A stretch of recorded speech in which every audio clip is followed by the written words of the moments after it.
Hi there, and welcome to the Cotswold Explorer. I'm Shuckburgh, and we're exploring the wonderful region of the Cotswolds in southwest England.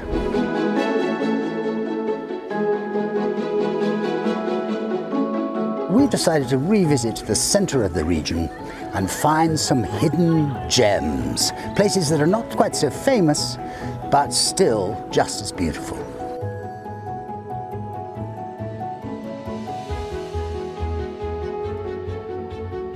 And today you find Ross, Widget, Gizmo and me in the town, a busy little town of Dursley. We're here because one of our lovely viewers recommended that we come here. I expect Mark Richards lives here, and it is quite clearly a thriving community. We've come by road from Cirencester over the hills, and as we drop down into this lovely place, we could see the Severn. But you know, it answers to a degree quite a few of you who've said there don't seem to be any people in the Cotswolds. In this town, there are definitely people. We're going to show you around. Come with me.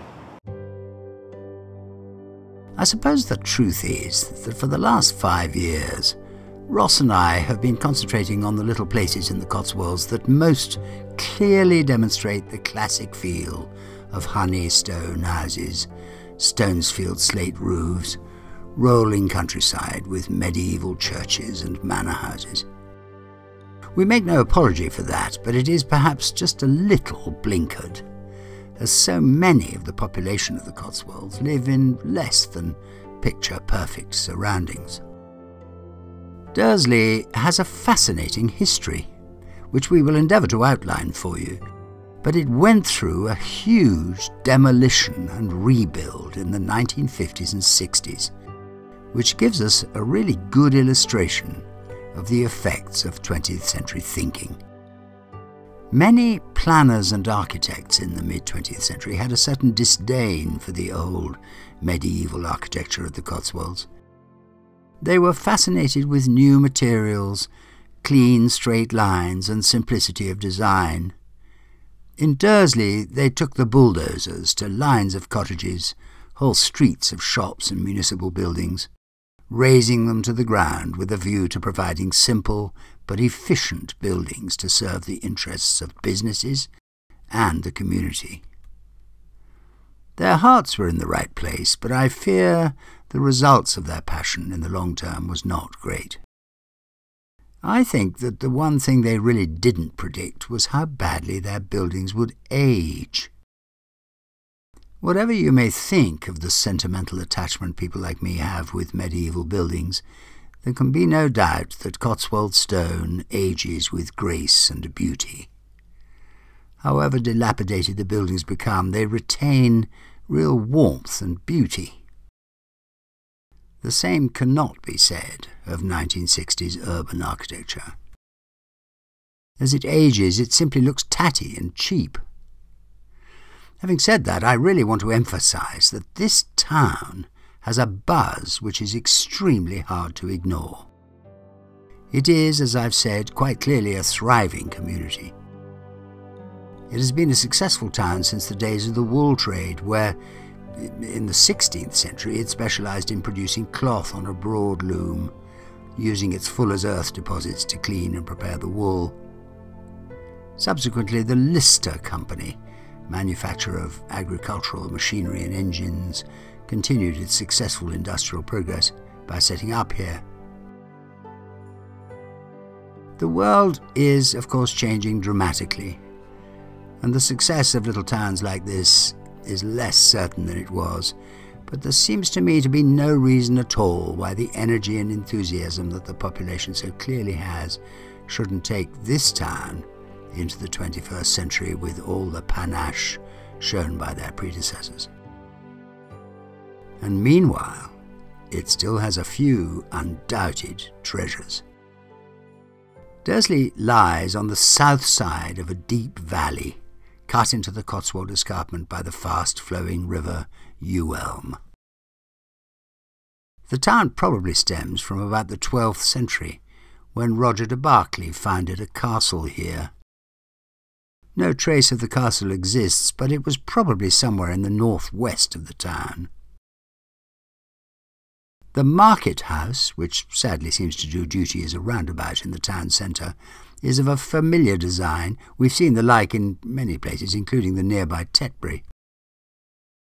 There are a few great examples of ancient architecture dotted around the market, which give you a hint of what the original square used to look like. But the Church of St. James is a real eye-opener. It is full of treasures, and worth a visit from anyone even remotely interested in the history of ecclesiastical architecture. It has a checkered and dramatic past. Probably founded, along with the castle in the mid-12th century, on the 7th of January 1699, the spire and tower collapsed, crashing down on the heads of the bell ringers hard at work inside. Collapsing spires and towers are not unusual in these ancient buildings, partly because the builders were pushing the boundaries of their expertise to the limit, but recorded deaths from these collapses are rare. The tower was rebuilt in 1707 to 1709 to the design of Thomas Sumption of Cologne in Wiltshire, one of the last master masons to carry on with medieval traditions, largely unaffected by either Renaissance or Gothic revivalist influences. Its design, Pevsner tells us, was based on that of the 15th century tower at Cologne, with the addition of open-work battlements and pinnacles in the style of the Gloucester coronet. Further restoration took place in the 1860s by T.G. Jackson. Inside, the modern reredos from 1981 is by Tom Preter, as is the lovely statue in wood of the Madonna and Child from a decade-odd earlier. The octagonal bowl of the font is early, probably the beginning of the 14th century, and the pulpit was designed in 1888 by Swinfen Harris, as were the choir stalls. Around the same time, but in a totally different style, the organ case was designed and built by Dr. Arthur Hill.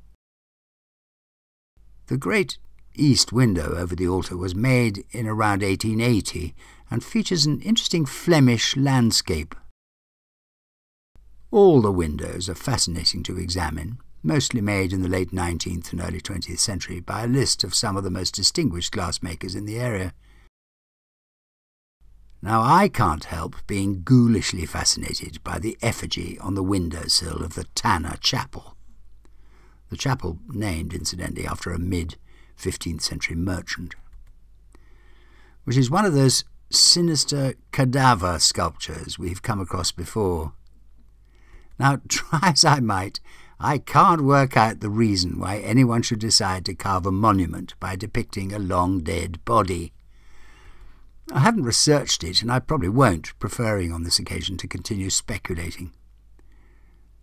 This one is minus its head, which somehow makes it even more weird. In an age when it's considered a sin to say or do anything to upset anyone else, this really does seem wonderfully gruesome. I love it.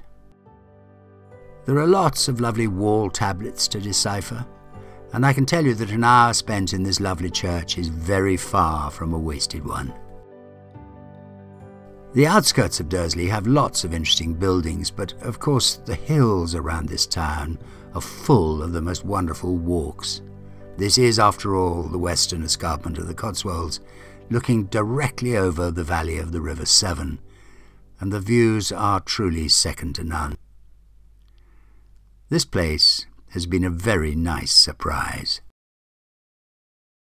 I hope you've enjoyed our little trip around Dursley. It's a little bit different from what we've normally done, but Mark, we're very grateful to you for pointing us in this direction. The church is an absolute treasure, extraordinary building and full of wonderful things. It has been an extraordinary experience. Don't forget to subscribe to the channel. You can find us on all the normal platforms. Look for our website, the cotswoldexplorer.co.uk, where you can find out more about all the things we've done. And we will see you very soon somewhere else in the Cotswolds.